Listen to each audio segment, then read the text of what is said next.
Hey guys, Chris Fix here. Ever hop in your car, ready to go, and see that stubborn parking brake light on your dash? Maybe it's flashing, maybe it's solid, but either way, your car won't move. You try to release the brake, nothing. The button is dead. This is a super common problem with modern cars and their electronic parking brakes, or EPBs. When they fail, you're stuck. But don't panic. Most fixes are simple and don't need a tow truck. Today, I'll show you 2 easy ways to get your car moving again. We'll cover the signs, why it happens, and how to fix it right now. All you need is your car key and maybe a 10mm wrench. Ready? Let's get started and fix that stuck EPB. So, how do you know your EPB is actually stuck? Let's walk through the telltale signs so you don't waste time chasing the wrong problem. The biggest clue is that warning light on your dash. If it's on or flashing, that's your first sign. Sometimes it might even beep or chime to get your attention. If your car won't move even though the engine's running and you're in gear, the rear brakes are probably still clamped. You might even feel the car lurch slightly but refuse to budge. No sound from the EPB switch. That's another giveaway. Normally you'd hear a faint motor or click. If it's silent, something's up. Some cars even display a message like parking brake malfunction or EPB error. Don't ignore these. They're trying to tell you something's wrong. If you're seeing any of these, you're definitely dealing with a stuck EPB.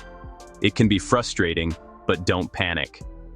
Now that you know what to look for, let's figure out why it's happening and how to fix it. Most of the time, it's something simple.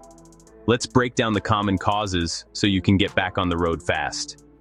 Weak battery, blown fuse, or a glitchy switch are the usual suspects. Sometimes a quick check is all it takes to spot the issue. Ready to fix it? Let's go step by step and get your EPB working again. Here's what you need to know before you start. Having the right tools and a little patience goes a long way. Let's dive into why your electronic parking brake might get stuck and what you can do about it. Understanding the causes can help you fix the problem faster and avoid it in the future. The most common culprit is a weak or dead battery. EPBs rely on a steady supply of power to operate. If your battery is running low, or if the terminals are corroded, the system might not have enough juice to release the brake. Even a battery that seems to start your car can be too weak for the EPB. Always check your battery health and clean the terminals regularly. Another frequent issue is a faulty brake pedal switch. The EPB system needs to know your foot is on the brake before it will disengage. If the switch is broken or misaligned, the car won't register your press and the brake stays locked. You might notice the brake lights don't come on when you press the pedal. This is a clear sign the switch could be the problem. Blown fuses are another common reason. The EPB system is protected by fuses, and if one blows, the circuit is broken and the brake won't release. Always check your owner's manual for the correct fuse location and rating before replacing it. Sometimes it's just a software glitch. Modern cars are full of electronics, and a simple reset can solve the problem. Try pressing and holding the EPB switch for several seconds, or cycle the ignition off and on. This can reboot the system and clear minor faults. By checking these common issues, battery, brake pedal switch, fuses, and software, you'll be able to get your car moving again in minutes and prevent future problems with your parking brake. Time for the easiest fix. The EPB reset. Sit in the driver's seat, doors closed. Turn the key to on. Don't start the engine. If you have push button start, press it without your foot on the brake. Find the EPB switch and press it down to release. Hold it. While holding the switch, press the brake pedal firmly. Keep holding both for 5-10 seconds. Listen for a click or whir from the back. If you hear it, the brake is trying to release. Watch the dash. If the warning light goes off, you're good. Release the switch and brake pedal. Test the EPB. Apply and release it a couple of times. If it works, you've fixed it. If not, don't worry. There's one more method to try. Let's move on to the battery disconnect reset. This one's a bit more involved, but still totally doable. Here's how. If the simple reset didn't work, try a hard reset by disconnecting the battery.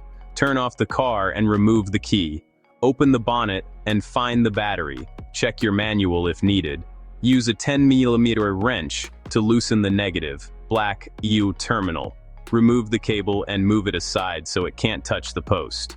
Wait 10-15 minutes. This drains all power from the car's computers. While you wait, press the brake pedal a few times to help discharge any leftover power. After 15 minutes, reconnect the negative cable and tighten it. Close the bonnet, get in, and start the car. You might see some warning lights at first. Don't worry, they'll clear after a short drive. Try the EPB switch again. If it works, you're all set. If not, it's time to call a pro. Here's when you should get professional help. Let's talk about the signs. If both reset methods failed, the problem is likely hardware-related.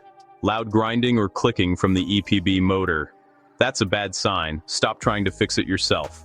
Smell burning plastic or see a persistent parking brake malfunction message? Time to call a mechanic. Pros have diagnostic tools to pinpoint the exact issue, whether it's a failed motor, switch, or control module. Don't risk further damage or safety. Know your limits. If you're not comfortable with car batteries or electronics, get help. There's no shame in calling a pro. They'll get you back on the road safely. But if you fixed it yourself, congrats. Let's wrap up with some final tips. Here's what you've learned. You've just learned how to diagnose and fix a stuck electronic parking brake.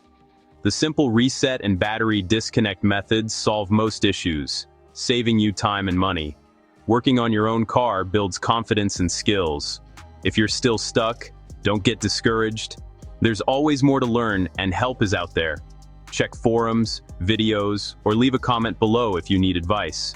Your experience might help someone else too. Thanks for watching and following along.